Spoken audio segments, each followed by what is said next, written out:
तुम्हारे लिए वनवासी कल्याण परिषद बनाएंगे।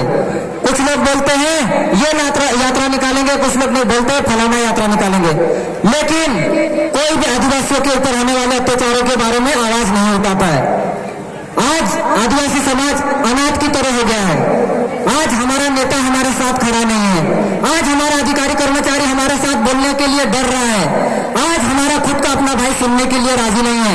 देश की न्यायपालिका आदिवासियों के मुद्दे पर बात करने के लिए तैयार नहीं है। देश की कार्यपालिका सारे जो योजना है वो पूरे आदिवासियों के खिलाफ बना रही है लगभग। और देश की न्यायपालिका से तो आज लगभग हम लोग अगर समाज की बात करते हैं तो कहीं ना कहीं हम लोगों को उलझा देते हैं। सारा सिस्टम लगभग हमको लगता है कि आदिवासियों के खिलाफ खड़ा हो गया है। पत्रकारिता की तो बात ही नहीं की जाए तो बच्चा है, क्योंकि पत्रकारिता तो आज इतने आदिवासियों के बारे में कोई लिखने के लिए और बोलने के लिए तैयार ही नहीं है। आज आदिवासी समाज के पास पूर्वों की दी हुई तमाम धरोहर के बाद भी आदिवासियों के ऊपर अनेक तरीके से घटनाएं होती है। कहीं पर पिकअप से घसीट कर मार देते तो कहीं पर मार कर जमीन में 15 फीट नीचे गाड़ देते हैं। कहीं पर पुलिस के द्वारा भी मार दिया जाता है आदिवासियों को। हमको लगता है कि हम सुरक्षित है। आज हमारे जिंदा रहने का प्रश्न खड़ा हो गया क्योंकि सरकार के तमाम कानूनों की वजह से हम लोगों को जंगलों से बेदखल करने का काम किया जा रहा है। एक तरफ सरकार बोलती पैसा एक्ट के माध्यम से जल जमीन पर तुम्हारा अधिकार है, और दूसरी तरफ केंद्र सरकार बोलती है कि आप आदिवासी क्षेत्रों में अगर किसी को निवेश करना है या फिर आदिवासी जमीन में कोई सा प्रोजेक्ट बनाना है या फिर किसी निजी संस्था या व्यक्ति को अगर जमीन आवंटन की जाएगी तो उसका पूरा पावर किसके पास हो जाएगा? केंद्र सरकार के पास। तो दादा फिर पैसा एक्ट में ग्राम सभा हमारी कहां गई? क्लियर लिख दिया कि ग्राम सभा की स्थानीय आदिवासियों को पूछने की जरूरत नहीं रहेगी। पहले हमारे पास ये कानून था तो कई जगह पर हमारे फर्जी अंगूठे लगाकर भी हमारे पुरखों के फर्जी अंगूठे लगाकर कानून को पारित कर लेते थे, लेकिन अब तो क्लियर लिख दिया है कि आदिवासियों को पूछने की जरूरत नहीं है। सोचो साथियों, इस गंभीर स्थिति में भी हमारा समाज आज अगर नाचने कूदने में अगर लगा रहेगा तो आने वाले समय दूर नहीं है जब हमारा आदिवासी समाज एक विलुप्ति के कगार पर जाएगा। तो तमाम घटनाएं हैं, लगभग आप लोग सुबह से लगे हैं यहाँ पर आए हैं रैली में। मैं ज्यादा बातें तो नहीं कहना चाहूंगा, लेकिन ये आदिवासियों की अंतिम पीढ़ी को बचाने के लिए अंतिम पीढ़ी द्वारा लड़ी जाने वाली आदिवासियों की अंतिम लड़ाई में आप लोगों ने सहभागिता निभाई है। इसलिए आप लोगों का बहुत बहुत आभार और आप लोगों का बहुत बहुत धन्यवाद, क्योंकि आप समाज के बोर्ड बनने के लिए तैयार हो। गार्जियन, ओनर और ड्राइवर, जिस समाज का जीओडी बोर्ड पैदा हो जाता है ना, उस समाज को कोई बर्बाद नहीं कर सकता है।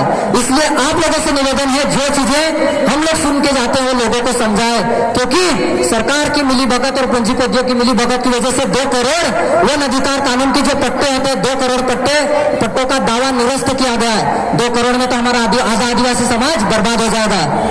आज बिगनगांव क्षेत्र में हम लोगों को जानवर पालने के लिए इंसानों को बेदखल किया जा रहा है। हम लोगों को 200 से 300 गांवों को उजाड़ कर यहाँ से क्या कर रहे हैं, बोले कि हम वाइल्ड लाइफ सेंचुरी बनाएंगे, यहाँ पर टाइगर पालेंगे। और तुझे पालना टाइगर पालना है कि कुत्ता पालना? हमारे आंगन में पालना हमको आपती में, तो तुझे क्या आपती है? इस बात को हमको सोचना पड़ेगा। आज यहाँ से पलायन, वहां से पलायन, बांध बनाना आदिवासियों की जमीन पे बना दो। ब्लड चाहिए आदिवासियों से ले लो, अगर लड़की चाहिए वो भी आदिवासियों से ले लो, और पद प्रतिष्ठा भी चाहिए तो आदिवासियों से ले लो। तो ये कानून कहां से है? हम लोगों को इस गंभीर समस्या के बारे में सोचकर चिंतन मनन करने की जरूरत है। आज हमारा समाज एक प्रकार से अनाथ की तरह देख रहा है लोगों से। हम उम्मीद किसकी तरफ टकटका देख रहे हैं कि यार कोई तो आए और हम लोगों को जगाए, लेकिन ऐसा कुछ होने वाला नहीं है। अगर समस्या हमारी है तो लड़ाई भी हमारी होनी चाहिए। अगर लड़ाई हमारी है तो विचारधारा, संघर्ष और सिद्धांत भी हमारे होने चाहिए। ये बिरसा मुंडा ने कहा है। इसलिए साथियों, आप लोग सुबह से आए हो, ज्यादा बात ना कहते हुए मैं आप लोगों का बहुत बहुत आभार धन्यवाद कहता हूं कि आप लोगों ने हजारों के डीजे का जो उनको लीज पे लाए थे, लेकिन आप लोगों ने उन डीजे को 3 किलोमीटर दूर छोड़ के वहां से पैदल आए। आप लोग बहुत महान हो, और ऐसे संघर्षमयी समाज का कभी अंत नहीं होता है, इस बात का हमको आभास होता है। और कभी हम लोगों को कोई उजाड़ नहीं पाएगा अगर हमारी एकता कायम हो गई तो। इसलिए साथियों, एक दूसरे से जुड़ने की कोशिश करें और एक दूसरे को समझने की कोशिश करें। साथियों, समस्या बहुत विकट है। आदिवासी समाज आज हम लोग सोच नहीं सकते, हम लोगों को कोई ना कोई गुमराह कर देता है। आज हमारे साथ हमारे लोग तो नहीं है साथ में, लेकिन वो लोग भी साथ नहीं है जो लोग कहीं ना कहीं हमारे वंशज कहे जाते हैं। आज आदिवासियों को स्वर्ग वनवासी कहा जा रहा है तो एससी और ओबीसी तालियां बजा रहे हैं, वो लोग कोई विरोध नहीं कर रहे। लेकिन इस बात को सोचना पड़ेगा, जिस दिन आदिवासी वनवासी हो जाएगा उस दिन ओबीसी और एससी समाज स्वर्गवासी हो जाएगा।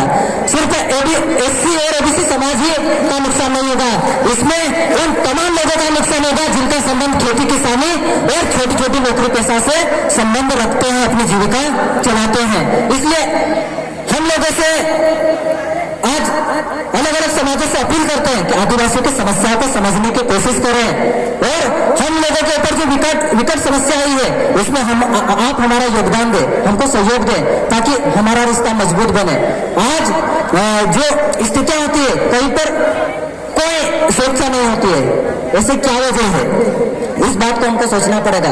अगर कोई सी नीति निर्माण होती है तो वो सिर्फ आदिवासियों की जमीन पर होती है, कोई सा बांध बनता है तो सिर्फ आदिवासियों की जमीन पर बनता है, कोई सा प्रोजेक्ट आता है तो आदिवासियों की जमीन पर होता है। इसका देश में दूसरी जगह जमीन नहीं है, इस बात को हमको सोचना पड़ेगा। आज हम लोग बोलते हैं हम इस देश के आदिवासी, आदिवासी नहीं इस देश के मालिक है। हम लोगों को जब प्रोजेक्ट के नाम से पलायन कर दिया जाएगा, तुम्हारा गाय गोया खत्म, तुम्हारा जो भूवर देश है वो खत्म, अपना जो बाल शमशान होता है वो खत्म, हमारा जो पशु शमशान होता है वो खत्म और हमारे तमाम जो हमारी आदिवासियों की पहचान का जो प्रतीक होता है वो सारी चीजें खत्म हो जाएगी, तो तुम लोग आदिवासी किस आधार पर कहने जाओगे? इस बात को सोचना पड़ेगा ना। तो इन चीजों को बचाने के लिए हमको आगे आना चाहिए कि नहीं आना चाहिए? आना चाहिए ना आगे। तो इन चीजों के साथ ही मैं अपने शब्दों को यहीं पर विराम देता हूँ। इसके साथ ही आप लोगों का बहुत बहुत आभार, आप बिरसा मुंडा के क्रांतिकारी वंशज हो। इस बात का हमको एहसास हो गया कि हमारे पुरखों का खून बेईमानी की तरफ, समाज के प्रति बेईमानी नहीं करता है। कुछ लोग नाच रहे कूद रहे, अरे जब हमारी बहन बेटी के साथ बलात्कार हो जाता है उस समय का हम लोग पहले नाचेंगे और फिर आंदोलन करेंगे कि उसको न्याय मिले? पहले आंदोलन करना चाहिए, नाचना चाहिए। क्या 9 अगस्त को सिर्फ 9 अगस्त का जो दिन है सिर्फ नाचने के लिए डिसाइड किया गया? नहीं ना। तो आप लोगों ने उस दिन की अहमियत को समझे और आप लोग इस मौन रैली में शामिल होकर सरकार का ध्यान हमारी तरफ आकर्षित करने की जो कोशिश की वो वाकई तारीफ के काबिल है। जय जोहार, जिंदाबाद।